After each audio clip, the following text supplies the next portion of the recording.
Frustrate से गुजर रहे हैं, जितनी मानसिक, शारीरिक और आर्थिक परेशानियों से गुजर रहे हैं। हम जगह जगह जा रहे हैं, हम कंपनी के कार्यालय में रोज़ रोज़ जा रहे हैं, हम प्रशासन में रोज़ रोज़ जा रहे हैं। हमारी बात को कोई नहीं सुन रहा है और हम लोग अंदर से इतने बेचैन हैं कि हमारे सामने अब कोई रास्ता नहीं दिखाई दे रहा है। मैं सरकार से ये पूछना चाहता हूँ कि क्या हम लोग विदेशी हैं? क्या हमें संविधान में कोई अधिकार नहीं मिला है?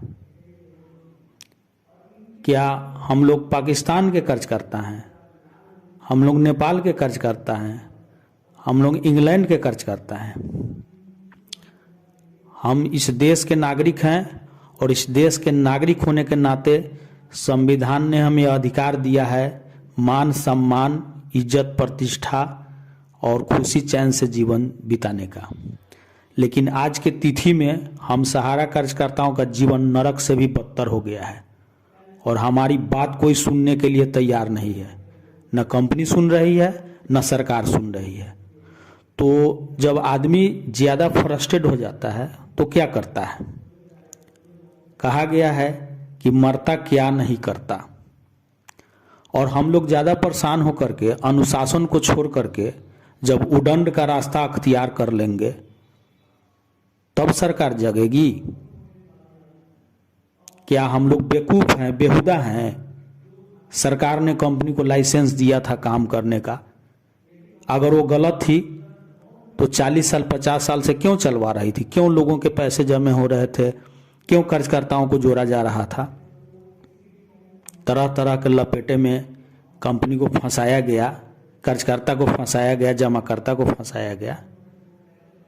हम लोगों की आज बात को कोई सुनने वाला नहीं है। हम लोग जाएं तो कहाँ जाएं? तो हम लोगों के सामने अब एक ही रास्ता बच रहा है, उदंडता का। चूंकि अनुशासन के तहत तो हम लोगों ने बहुत कुछ करके देख लिया। जब हमारी जान पर आ पड़ी है तो हम हाथ पर हाथ धर के बैठने वाले लोग नहीं हैं। हम भी शान से जीना चाहते हैं। हमने कोई चोरी नहीं किया है। लोग दिन में 10 बार ठगी के शिकार होते हैं। जैसे किसी दवा के दुकान पर गए, दवा लिए, एक छोटे से पुर्जी पर लिख दिया भैया 150 रुपया हुआ, हम लोगों ने दे दिया। कपड़े के दुकान पर गए, कितना पैसा हुआ? तो 500 रुपया हुआ, दे दिए। वो दुकानदार कोई रसीद नहीं देता है, एक पुर्जा पर जोर करके दे देता है, वो पक्का रसीद भी नहीं देता। और हम लोग आंख मूंद करके उसको दे देते हैं, जो ठगना है ठगा करके चले आते हैं। लेकिन यहाँ तो जमाकर्ता को पासबुक, रसीद और सर्टिफिकेट दिया गया है।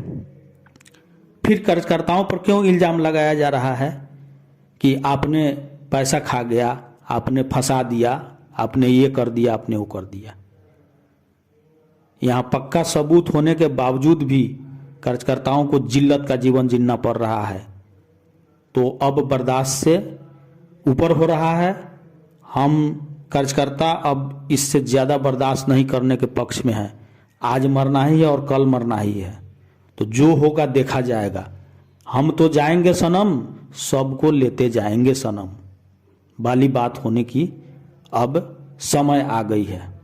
इसलिए सरकार से मेरा रिक्वेस्ट है, आग्रह है, निवेदन है, कानून से, सबसे, कंपनी से, कि हमारी बातों को सुनिए, अन्यथा आने वाले दिनों में बहुत ही कोहराम मचने वाला है।